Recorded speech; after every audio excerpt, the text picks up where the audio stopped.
Hello and welcome to a very special How I Paint Things.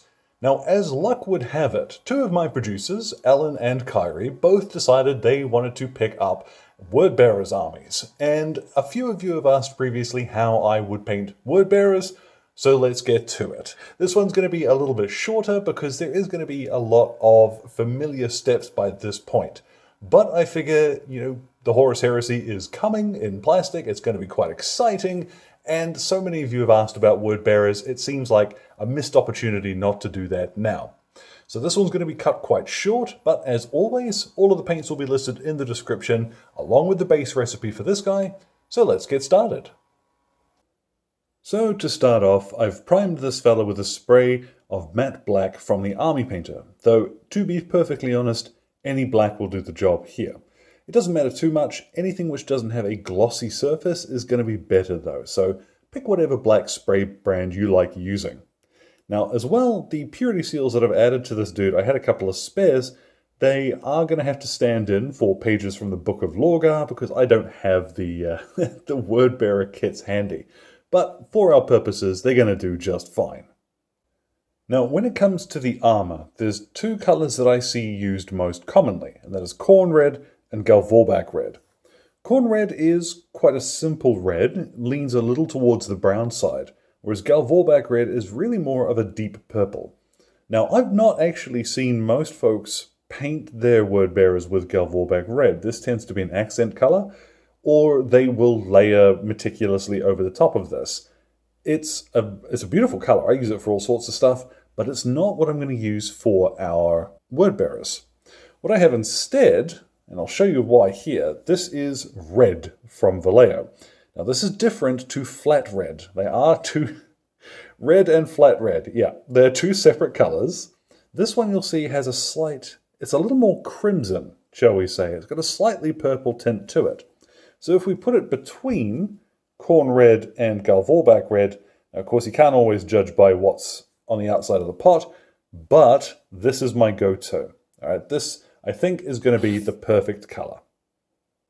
So I've squeezed out a little bit of that red, and I'm just going to use a nice big wedge tip brush. This is the large dry brush from the Army Painter, but a large base brush or similar will do the job. And I think you'll see straight away, this covers really well, and it has kept a little bit of that purple tint, which is going to be quite important. So don't feel as though you have to painstakingly cover the shoulder pads, for example, because they will be black. But other elements of armor, just take a second there and really jam that brush in there. Make sure you're getting into all the recesses. So this will probably take 2 coats, and this is why if you do have an airbrush, a zenithal highlight is probably going to work quite well for you. But whatever the case, let's go around once, and then twice once this is dried thoroughly, and see what kind of an armor color we have. Now that did take me 2 coats, but it is not at all difficult. You say I haven't really been careful about where that was going at all, because everything else from now on is going to cover really well.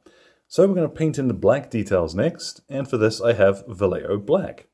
And the coverage on this is the short answer why. Look how smooth that goes on, and that's done. So I'd suggest do pick yourself up the VALLEJO stuff.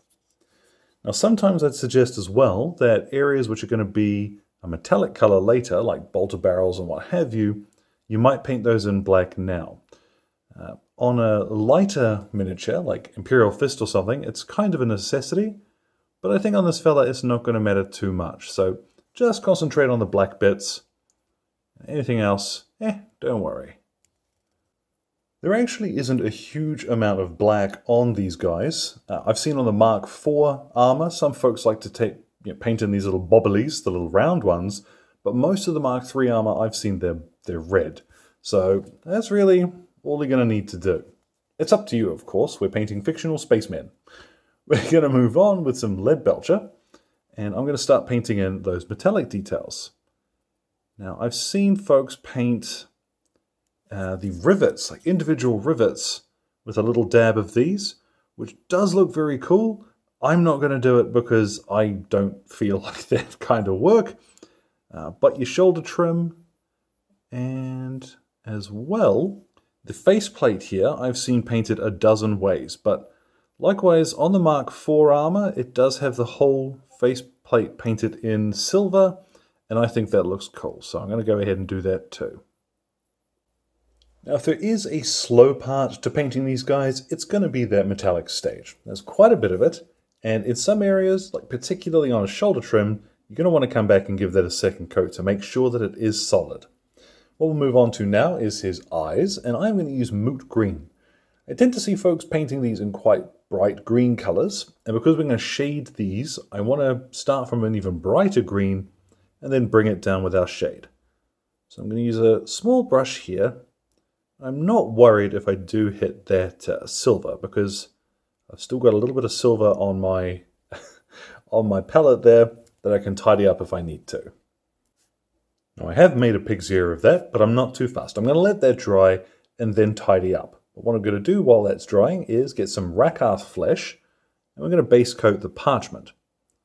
So obviously if you've got the really cool Forge World kits that have got extra bits and pieces, or you've just converted some extra pages from the Book of Lorgar onto your guys, Rakarth flesh is that go-to for like a pallid, gross, slightly faded stretch of paper. And once your Rakarth flesh is dried, I'm going to go over the wax. I'm going to use Warboss green. This one's quite bright, but as with everything else, it is going to look a little more reasonable once we shade this dude. Now that is all of your base coats done. There's not really a huge amount that you need to get these guys started. So what I'm going to do now is apply a shade. Now at this point you really could just apply Agrax Earthshade if you wanted a darker finish, but I'm going to instead use marine juice. Now this is a recipe sort of stolen off of the Forge World army painting team. This is equal parts Reikland Fleshshade, Nuln oil, and Lahmian medium. So I bought a bottle of each, and now I've got 3 bottles of marine juice. I got a lot to use, so let's get on with it. You can apply this very generously. Get yourself a big old brush and just go nuts with it.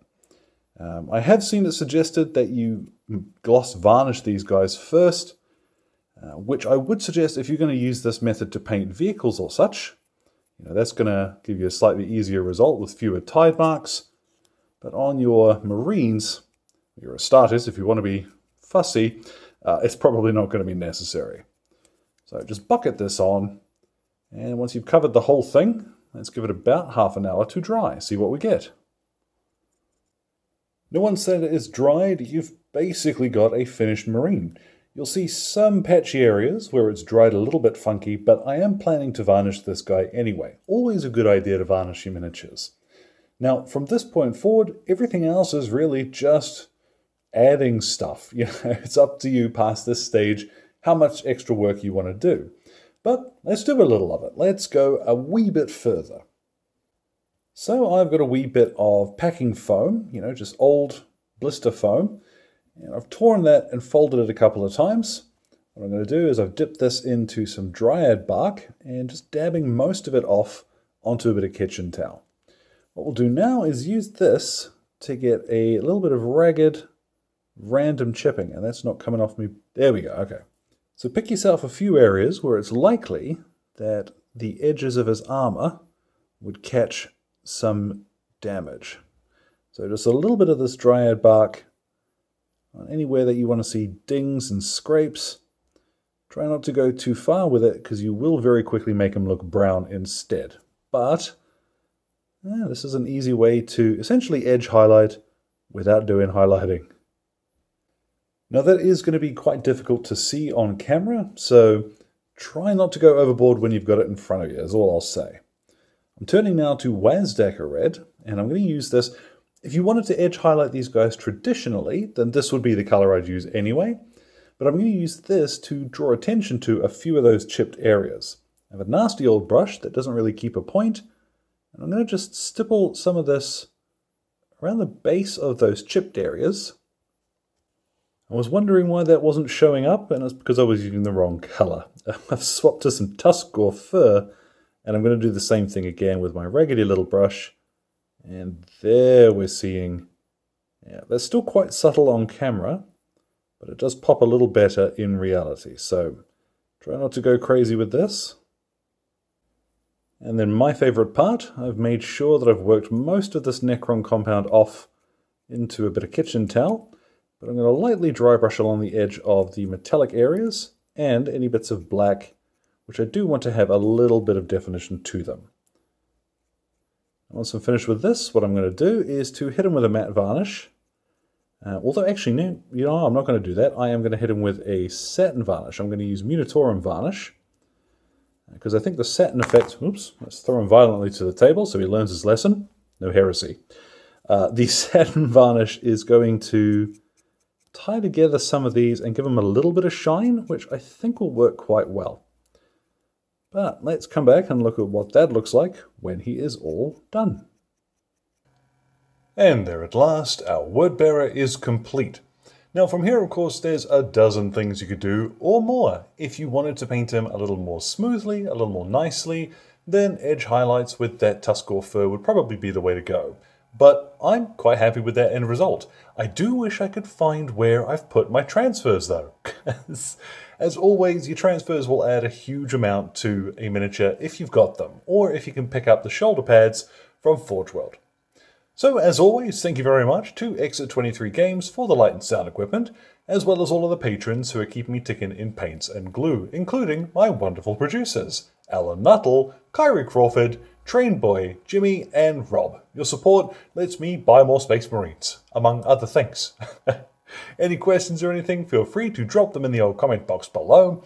My Twitter and Instagram are both linked there too. So, thank you very much for your time, one and all, and you all enjoy the rest of your day.